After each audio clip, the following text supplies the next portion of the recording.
Perkembangan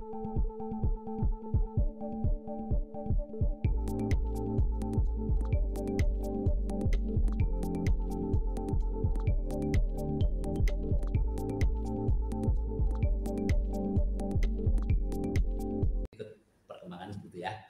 Kemudian yang kedua, ketika prinsipal sudah hadir dan kebetulan prinsipal dengan kuasanya juga sudah siap dengan bukti, langsung pemeriksaan alat bukti, baik bukti surat maupun bukti saksi. Nah, karena proses persidangan atau pemeriksaan sudah dianggap cukup lengkap, maka pada sidang yang ketiga yang hari ini tahun 5 diagendakan untuk musyawarah majelis dari hasil pemeriksaan bukti-bukti yang pada sidang kedua itu ya. Nah, dari hasil pemeriksaan itu, maka majelis hakim mengambil keputusan ya bahwasanya memang pernikahan yang dilaksanakan saya nggak tahu persis juga itu laksana di hotel karena mungkin media lebih tahu ya. Ternyata dari hasil pemeriksaan majelis hakim itu ada salah satu syarat, ada salah satu rukun nikah yang tidak terpenuhi. Salah satunya adalah wali hak, ya wali yang menikahkannya dan bukan wali yang berhak. Ya. Jadi kalau kita melihat dari latar belakangnya bahwa siapa tuh istrinya Mahalini itu kan istrinya itu kan memang mualaf. Kalau tidak salah itu dia baru 2 hari kalau tidak salah ya. Media mungkin dia tahu. Kemudian setelah dia mualaf kemudian nikah, otomatis karena memang orang tuanya juga bukan muslim, nah disitulah berarti walinya bukan orang tuanya kan. Nah di dalam persidangan ditemukan fakta ternyata yang menikahkannya adalah ustadz gitu ya. Jadi ustadz itu menikahkan mengatasnamakan atau mengatasnamakan dirinya sebagai wali hakim gitu ya. Karena memang kan dia tidak punya wali. Di dalam undang-undang perkawinan itu bagi yang tidak punya wali ya wali hakim. Nah, tetapi sebetulnya dalam undang-undang perkawinan sudah jelas ya, ada 2 kriteria. Ya, 1 wali nasab, 1 wali hakim. Kalau wali nasab itu kan wali yang memang ada ikatan hubungan kekerabatan ya, ada 4 tingkat gitu. Nah, karena dia posisinya wali hakim, itu dijelaskan dalam undang-undang perkawinan yang namanya wali hakim itu ya, ada kriteria siapa yang bisa jadi wali hakim. Wali hakim itu adalah pertama orang yang tidak mempunyai wali, itu kriteria yang pertama. Yang kedua, kalau walinya itu tidak diketahui alamatnya, dia punya wali tapi tidak diketahui alamatnya, itu wali hakim gitu ya. Nah, siapa yang ditunjuk wali hakim? Undang-undang itu ada di dalam peraturan Menteri Agama itu bahwa wali hakim di nomor 30 2005 sudah tahun 2005 bahwa yang ditunjuk sebagai wali hakim itu adalah Menteri Agama, kemudian delegasikan, yang terakhir pelaksananya oleh Kepala KUA. Itulah wali hakim. Nah, beda lagi dengan wali hakim yang contohnya walinya itu adol. Ada wali, dia wali tapi walinya tidak mau menikahkan, nanti disebut dengan wali adol, wali enggan. Tetapi ada kriterianya lagi. Kalau untuk wali adol itu dia harus berdasarkan putusan pengadilan atau penetapan pengadilan dulu, diperiksa dulu ya. Alasannya apa itu si wali itu. Nah, di sini bahwa wali yang menikahkan saat itu adalah bukan masuk kriteria itu, bukan wali nasab dan juga bukan wali hakim yang dikehendaki seperti undang-undang. Seperti itu ya. Nah, itu saya lihat ya, adalah walinya adalah ustadz ya. Nah, kemudian bagaimana itu produknya? Berarti kan kalau contohnya pernikahan kurang syarat atau kurang rukun, itu bukan syarat ya, kurang rukun nikahnya, berarti kan pernikahannya jadi tidak sah. Maka jalan keluarnya secara hukumnya tentu dia karena kita anggap ketidaktahuan lah gitu ya, dia harus menikah ulang. Disebut dengan istilah tajdidun nikah gitu kalau istilah agama itu. Dia harus nikah ulang lagi dengan walinya yang benar gitu kan. Kemudian nanti dicatatkan di KUA. Barangkali itu ya dari hasil pemeriksaan itu, dan hari ini juga mungkin hari ini atau besok lah sudah bisa diupload sebetulnya di putusannya atau di penetapannya itu di sistem itu di aplikasi. Kalau di pengadilan ada namanya SIPP sudah bisa ya. Gitu ya. Oke Pak, yang menikahkan. Kalau dalam waktu pemeriksaan itu namanya Ustadz Yahya MY. Ya kami kena tahu cuma Ustadz Yahya MY gitu katanya. Oke. Mungkin ini terkait tadi kan wali hakim yang dianggap tidak sah karena tidak sesuai dengan undang-undang, tapi apakah secara agama itu tetap sah seperti itu Pak?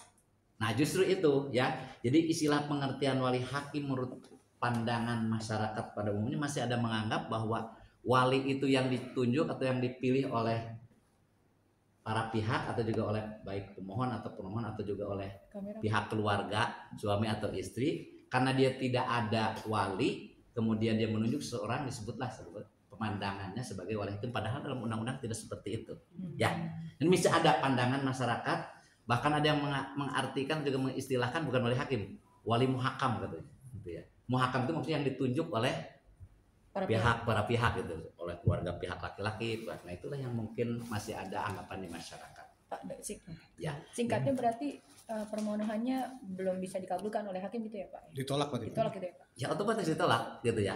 Ditolak karena memang pernikahannya itu tidak memenuhi salah satu rukun nikah gitu ya. Gitu ditolak. Makanya pasti jalan keluarnya seperti itu ya. Supaya dia mendapatkan buku nikah, supaya pernikahannya juga baik sah menurut aturan agama, aturan negara gitu kan. Bisa dibuktikan ya harus tadi nikah ulang seperti itu. Pernikahan ulangnya mungkin sudah dijadwalkan Pak dari KUA sendiri. Oh itu mah nggak ada dijadwalkan, tergantung yang bersangkutan, yang bersangkutan harus sendiri. daftar ulang ya Pak? Iya maksudnya kalau untuk itu tidak ada kaitannya, itu sudah urusannya pribadi gitu ya. Setelah ada putusan ini kemudian dijelaskan oleh majelis hakim seperti itu, ya tinggal dia langsung aja menguruskan persyaratan itu melengkapi gitu ya. Pak, berarti status dari Rizky Febian Mahal ini apa dong sekarang ini? Sebetulnya kalau dia statusnya tetap suami istri, tetapi kan kalau pandangan hukum, anggapan dia kan memang dia sudah sah, karena memang tidak mengerti, ya, tidak mengerti dia itu. Kita tahu proses pernikahannya Rizky itu kan kita tahu itu sudah diliput media massa, tahu semua gitu ya. Anggapannya pun tidak ada masalah. Apalagi kita tahu pernikahan dia itu kan sampai ada WO-nya segala macamnya, kemudian dia juga punya staff-staffnya. Artinya kan kalau dia tidak tahu menahu, tahunya sih beres aja gitu. Ya, nah ini mungkin yang ketemu di persidangan juga, yang ada fakta di persidangan bahwa pernikahan itu ya sebetulnya Rizky nggak salah, keluarga kan dia sudah nyerahkan, silakan uruskan perkawinan saya itu dari mulai istilahnya itu dari pengurusan persyaratannya sampai prosesi pernikahannya. Kalau menurut kami ya melihat itu dia tidak tahu, tahunya beres sudah lengkap semuanya sampai kepada tadi itu menunjuk walinya, wali ustadz itu mungkin bagi dia mah karena memang tidak punya wali kan, dianggapnya mungkin menurut dia masa. Nah itulah kalau secara hukum ya, ketika orang itu tidak tahu tidak bisa dihukumi dia salah karena memang tidak tahu kan, anggapan dia tuh mungkin keluarga Rizky juga semuanya kami nggak tahu, setelah datang ke pengadilan barulah tahu oh ternyata prosesi kemarin itu adalah salah. Karena apa? Itu mestinya kan diurus sendiri, ya kan? Urusannya pribadi uruskan sendiri, termasuk ditunjuk oleh keluarganya. Ini siapa saksinya, siapa walinya. Tidak bisa urusan gitu diserahkan kepada WO, diserahkan kepada manajemen gitu. Kalau yang tertangkap gitu ya, antara manajemennya Rizky dengan WO-nya itu di proses pernikahan itu dia yang berperan. Nah itu yang ada tergambar di dalam proses persidangan seperti itu. Pak, hasil putusan ini sudah sampai ke? Sudah. Hari ini putusan pengadilan ya. Hari ini dibacakan ya. Hanya diberikan toleransi paling lama itu 24 jam. Kami hari ini sidang nih. Hari ini sidang ya. Ada berapa 17 tuh putus. Itu harus diupload hari ini. Paling lambatnya besok. Jadi diberikan waktu 24 jam itu. Jadi artinya sudah masuk, kalau media itu nanti mau melihat putusan seperti itu, isbatnya itu bisa. Oke. Untuk para pihak sendiri pemohon itu ada batasannya nggak Pak untuk dari putusan sidang itu keluar sampai akhirnya mereka untuk daftar ulang? Apa ada Pak? Oh nggak ada. Itu mah nggak ada. Karena memang apa istilahnya, kalau putusan pengadilan ini gitu kan apalagi ini permohonan, kalau toh memang pun ada orang yang bandingnya, prosesnya kan kalau permohonan ya paling PK gitu ya. Ya tapi kan kayaknya tidak mungkin karena udah jelas gitu ya. Ada itu udah ada kaitan, pokoknya sudah putusan itu untuk proses berikutnya silahkan tergantung yang bersangkutan ya. Ketika dia menerima putusan pengadilan kan bisa saja menurut anggapan dia ini saya udah benar, udah sah dengan tadi pakai wali ustadz itu, ya silakan dibawa ini putusan pengadilan ini ya dengan tadi itu diuji di Mahkamah Agung nanti bisa secara hukum seperti itu kalau contohnya dia tidak terima gitu ya. Artinya tadi yang pertanyaan bahwa gimana status hukumnya, pandangan menurut hukum Islam ya, kita kan kalau namanya perbedaan pendapat itu juga tidak bisa dihukumi. Kalau kita di pengadilan ada undang-undang yang berbicara ya aturannya sudah jelas, pasalnya sudah jelas seperti itu. Tapi kalau pandangan masyarakat itu pasti punya dalil-dalil tersendiri. Di pandangan ulama ini pandangan masih ada ya di masyarakat. Padahal kan kita adanya undang-undang sampai kompilasi hukum Islam tujuannya untuk menyatukan perbedaan pendapat yang banyak di masyarakat. Itu tujuannya ya.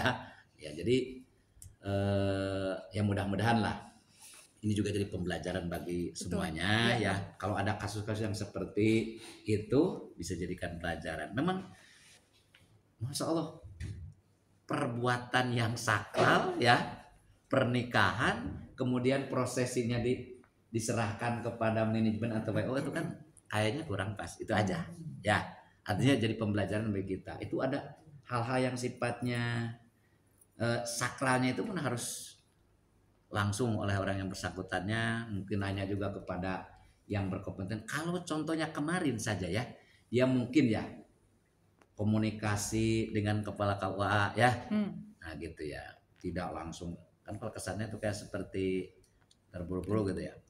Itu mungkin tidak terjadi seperti ini. Perencanaan pernikahan sudah jauh hari, tapi prosesi yang sakralnya malah seperti itu ya. Ini mungkin bukan kasus ini, banyak juga di kasus-kasus yang lain.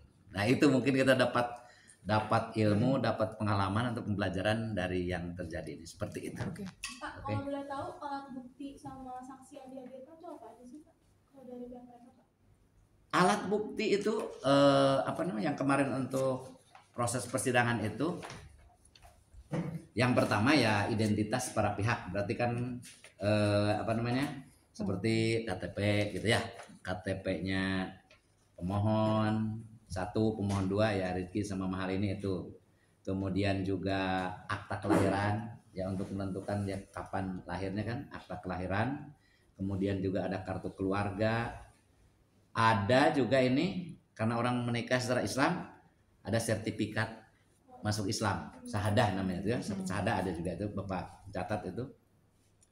Kemudian ketika dia memajukan perkara ke sini ada pengantar dari KUA bahwasanya pernikahan yang dia lakukan tidak tercatat di KUA. Makanya ada surat pengantar atau surat keterangan dari KUA Kecamatan Setiabudi gitu ya. Bukti-buktinya. Ya, itu salah satunya bukti-bukti suratnya. Kemudian kalau saksi-saksinya adalah 2 orang saksi yang dihadirkan pada saat akad nikah. Dan ternyata kalau lihat dari identitasnya dua-duanya adalah dari temannya pemohon. Berarti ini kan manajemen paling-paling gitu ya, manajemen atau juga ya teman dekatnya. Bapak nggak tahu kan di sini cuma keterangannya adalah teman dekatnya, gitu. 2 orang saksinya, gitu. Artinya saksi pernikahan, gitu ya. Berarti kedepannya dari para pemohon ini hanya tinggal untuk mengurus mereka pernikahannya ulang sampai pada akhirnya mengajukan lagi gitu ya Pak? Yes. Seperti apa Pak? Pak, berarti bisa ditegaskan bahwa pernikahan Rizky Febian tidak sah secara agama maupun secara negara gitu atau gimana Pak? Iya, secara agamanya karena kurang rukun nikahnya, bukan wali yang berhak menjadi wali. Kemudian secara negaranya karena tidak dicatat, benar gitu ya. Karena memang pernikahan, kalaupun jangankan ini kurang dari rukunnya, sudah lengkap rukun nikahnya juga kalau tidak tercatat kan mana buktinya? Orang tanya, udah nikah, mana buktinya kan nggak ada. Itulah. Jadi istilahnya kalau pengertian sah menurut negara kita anggapan bahwa secara hukum diakui dan bisa dibuktikan. Nah makanya itu di kompilasi hukum Islam pasal 7 disebutkan bahwasanya seorang mengatakan dianggap sah nikah itu ketika bisa dibuktikan dengan akta nikah gitu kan. Kalau belum bisa dibuktikan, artinya pernikahannya itu belum diakui secara hukum gitu ya. Bahasan seperti itu ya. Oke. Ya. Pak, berarti wali nikahnya tuh seharusnya kepala KUA ya? Ya, betul. Ya.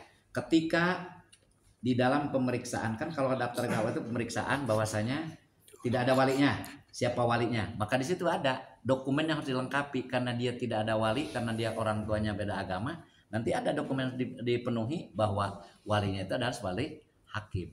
Ya, salah satunya tuh dalam peraturan Menteri Agama adalah wali hakim itulah kepala KUA. Di mana tempat dia melangsungkan pernikahan. Jadi kalau dia ini tempat tinggalnya di mana? Mengajukannya di Setiabudi tuh Pak. Di Setiabudi berarti dia kepala KUA Setiabudi. Begitu. Oke.